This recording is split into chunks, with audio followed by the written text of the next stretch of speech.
반갑습니다. 여러분, 프로토 교수입니다. 스포츠 모든 경기를 매일 분석 및 조합픽 공유 중에 있습니다. 영상에 공개되지 않는 정보들도 정보방에 입장하시면 확인하실 수 있으니 참여를 희망하시는 분들은 영상 하단 고정 링크를 통해서 아무 조건 없이 자유롭게 참여가 가능하니 많은 참여 부탁드리겠습니다. 또한 가족방 참여 시 초보 베터 분들을 위한 소정의 베팅 지원금까지 제공 중입니다. 훌륭한 분석과 조합픽까지 매일 제공 중이니 서둘러 하단 고정 댓글 누르신 후 연결되는 페이지 한번 더 클릭하시고 채팅 걸어주시면 상세하게 안내 도와드리겠습니다. 첫 번째 경기는 LG 대 키움 한번 살펴보겠습니다. 쿠라도는 키움이 안우진과 요키시를 지원할 삼성발로 큰 기대를 걸고 있는 투수입니다. 빅리그 경험도 있는 투수로 한국에 올지 의문이었는데 좋은 조건을 제시해 마음을 흔들었습니다. 아직은 100%로 몸 상태가 올라오지 않았기에 시범 경기 최고 구속이 150 근처였지만 언제든 155 이상을 뿌릴 수 있는 투수입니다. 시범 경기에서는 3차례 등판에 자책점 없이 방어율 0을 기록했습니다. LG 150 중반대가 나오는 파이어볼러 유형은 아니지만 로케이션과 무브먼트가 빼어난 패스트볼을 뿌리고 커브와 슬라이더 등의 구사 능력이 특출난 투수입니다. 키움 상대로는 2승 2패 3.08의 지난 시즌 성적이었습니다. 키움전에 내보내기 위해 플러코를 삼성발로 내보낸 염경엽 감독이지만 원하는 결과를 얻진 못할 것입니다. 키움은 이정후가 개막 시리즈에 부진했음에도 난적 한화 상대로 연승을 거뒀죠. 러셀과 이영종 등 중심 타선이 잘해줬고 김혜성은 투수를 끈질기게 물고 늘어졌습니다. 쿠라도를 처음 상대할 LG 타선의 적응 문제도 있습니다. LG도 KT 시리즈를 통해 타선은 괜찮았지만 서건창이 출루하지 못하면 경기 모멘텀을 쉽게 내줄 수도 있습니다. 두 번째 경기는 한화 대 삼성 한번 살펴보겠습니다.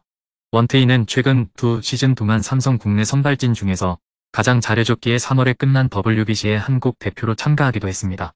주무기인 슬라이더 컨트롤에 어려움을 겪으며 기대같은 성적을 내진 못했지만 이제 22세의 나이임을 감안하면 발전 가능성은 무궁무진합니다.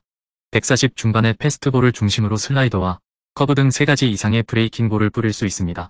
한화 상대로는 지난 시즌 선발 4경기에서 2차례나 8이닝을 뿌리는 등 2승 무패 1.93의 방어율로 강했습니다. 한화의 이닝당 1.1개의 삼진을 잡아내며 삼진 능력을 뽐냈는데 컨트롤 기복도 크지 않았습니다. 삼성 상대로는 커리어 첫 등판에 나섭니다. NC의 좌완 에이스 구창모를 무너뜨리며 개막 시리즈에서 1승 1패를 기록한 삼성이지만 원태인이 빠른 몸만들기로 이내 페이스를 끌어올린 게 독이 될 수 있습니다. 절정의 타격감을 자랑하는 노시환을 중심으로 최은성과 김태현 등이 나설 한화 타선이 충분히 공략할 수 있습니다. 믿을 수 있는 페냐의 등판일이고 정우람과 윤산음, 한승혁 등 불펜도 믿을만한 한화가 승리를 기대할 만합니다. 영상에서 리뷰하지 않은 경기들은 최종 분석 후 정보방에서 조합픽을 포함한 최종 공유 진행 중입니다. 조건 없이 무료 입장 가능하니 꼭 참여하셔서 정보 받아보시길 바라겠습니다.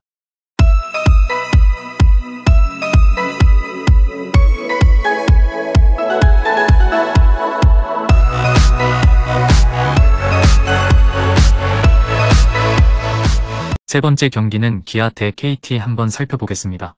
엄상백은 지난해 후반 배재성을 대신해 팀의 로테이션 한 자리를 잘 지켜냈습니다.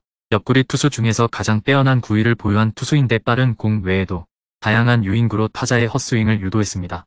나균환과 더불어 9이닝당 8삼진에서 특히 괄목할 성적을 냈습니다. 기아 상대로는 지난 시즌 4경기에서 3승 무패 3.06의 방어율이었습니다.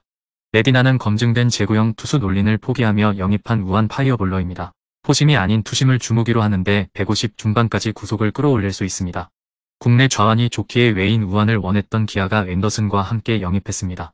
시범 경기에서는 이미 몸 상태를 만든 것으로 보였는데 제구가 다소 아쉬웠지만 타자를 힘으로 찍어누른 모습은 인상적이었습니다. 4월 중순 복귀가 유력한 나성범에 이어 개막 시리즈에서 잘해준 김도영이 부상으로 빠진 기아 타선이지만 변우혁과 박찬호, 소크라테스 등이 타석에서 엄상백을 물고 늘어질 것입니다. 무엇보다 낯선 메디나의 투심을 상대로 KT 타선이 적응할 시간이 필요합니다. KT 불펜이 개막 시리즈 내내 난타당한 점도 감안해야 합니다. 네 번째 경기는 롯데 대 SSG 한번 살펴보겠습니다. 오원석은 좌완 선발 투수가 많은 디펜딩 챔피언이 가장 기대하는 투수입니다. 아직 22세 생일이 지나지 않은 영건인데 두 시즌간 중요한 역할을 하며 성장했습니다. 김광현에게 전수받은 슬라이더의 위력이 좋아졌기에 지난 시즌에는 방어율을 크게 내리기도 했습니다. 좌완으로 150에 육박하는 속구도 위력적입니다. 롯데 상대로는 지난 시즌 2경기에서 모두 QS를 기록했었습니다. 박세웅은 변화를 노리는 롯데 마운드의 키 역할을 할 투수입니다. 두 시즌 연속 선발 10승 시즌을 보냈고 그로 인해 팀과 장기 단연 계약도 했습니다. 종속 문제로 고전하던 시기도 있었지만 이제는 국내를 대표하는 우한 에이스로 손색이 없습니다. 이닝당 1개의 탈삼진을 속가낼 구위는 물론 슬라이더와 커브 등 브레이킹 볼도 안정적으로 뿌리고 있습니다. 즉 상대로는 지난 시즌 3경기에서 1패 4점 사이의 방어율이었습니다. 선발에서는 박세웅이 나서는 롯데가 근소하게 유리하지만 오원석이 롯데 타선 상대로 잘 던진 것을 감안해야 합니다. 롯데는 한동희가 두산전 2차전 결승타를 쳤지만 아직 폼이 올라오지 않은 것이 아쉽습니다. 추신수와 최정 등 속구의 강한 핵심 타자들이 이미 시즌 아치를 그리며 페이스를 끌어올렸고 박성환과 김민식 등 하위 타선이 잘해주는 홈팀이 승리할 것입니다. 5번째 경기는 NC 대 두산 한번 살펴보겠습니다. 곽빈은 풀타임 3년차 시즌에 국내 우한 에이스로 떠올랐습니다. 지난 시즌 27경기에 출전해 8승과 138탈삼진을 기록했는데 3점대 방어율도 인상적이었습니다. 여름에는 연속 경기 QS를 기록하는 등 확실히 나아진 모습을 보여줬는데 우한 정통파로 150의 속구를 던질 수 있고 브레이킹볼 구사도 좋아졌습니다. NC 상대로는 지난 시즌 2승 무패 4.02의 방어율이었는데 이닝당 1개 이상의 삼진을 쏟아냈습니다.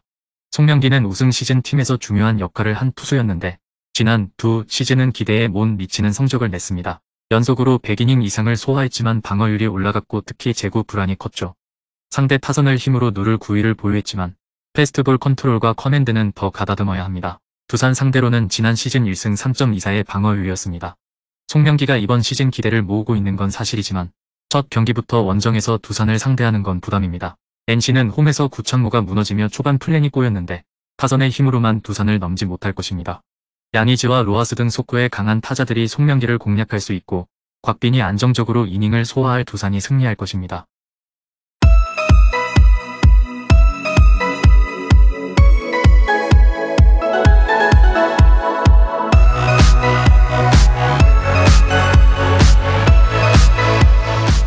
여섯 번째 경기는 현대모비스 대 고양캐롯 한번 살펴보겠습니다. 울산 모비스는 정규 시즌 내내 캐롯의 약한 모습을 보였기에 이번 플레이오프에 대한 전망이 장밋빛은 아니었습니다. 전성현이 달팽이관 이상으로 2경기 연속 빠지는 캐롯이지만 백코트 압박에 강점이 있는 팀이기에 고전했었는데 서명진과 김태환, 아바리엔토스 등 앞선의 맹활약으로 승리하며 4강 진출을 노리게 됐습니다.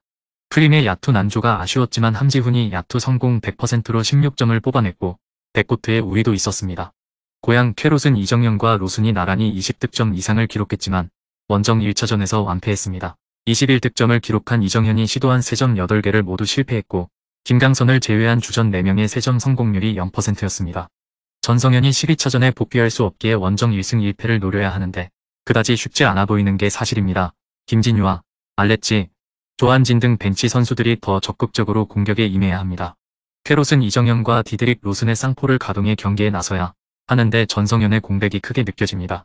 수비가 좋은 선수들은 있지만 공격에서 지원할 선수가 없고 최현민 외에 빅맨이 없는 점도 아쉽습니다. 백코트가 상대의 트랩을 벗겨내며 경기를 운영했고 높이에서도 앞서는 모비스가 승리할 것입니다. 마지막 7번째 경기는 도로공사 대 흥국생명 한번 살펴보겠습니다. 도로공사는 감기 증세로 인해 마스크를 쓰고 경기에 나섰던 박정아와 배윤아 등이 감기에서 벗어나 맹활약했고 이혜은이 서브 득점으로 2개를 기록하며 세트 후반 좋은 역할을 했습니다. 김천 팬들의 응원 속에 선수들도 힘을 내는 모습이었죠.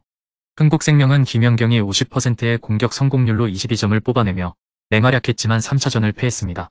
이주아와 관련된 2차례의 비디오 판독에서 다소 아쉬운 결과가 나오며 세트 후반 흐름을 내준 것이 결정적이었습니다. 또 이원정이 불안한 모습이었기에 옐레나가 타점을 잡지 못한 것도 페인이었지만 그래도 쌍포는 언제든 퍼질 수 있습니다. 도로공사가 이혜은의 깜짝 활약과 박정아의 클러치 활약으로 3차전을 가져간 것은 사실이지만 흥국생명이 충분히 준비하고 이 경기에 나설 것입니다. 세터진의 불안이 있다 해도 그건 상대 역시 마찬가지고 쌍포 화력에서는 원정팀이 낫습니다. 김연경이 경기에 더 집중하고 나설 흥국생명이 승리하고 원정에서 우승 트로피를 들어올릴 가능성이 높습니다. 금일 경기들은 이렇게 알아보았습니다. 좀 더 다양하고 많은 정보를 원하시는 분들은 영상 하단 댓글에 링크 클릭 후 문의하시면 아무런 조건 없이 정보방 입장 가능하니 입장하셔서 정보 받아보시길 바라겠습니다. 그리고 영상에서 리뷰하지 않은 디테일한 정보와 조합픽은 매일 교수 정보방에서 공유하고 있으니 꼭 참여해보시길 권장드리며 이번 영상은 여기까지 하겠습니다. 시청해주셔서 감사드리며 늘 여러분들의 건승을 기원합니다. 감사합니다.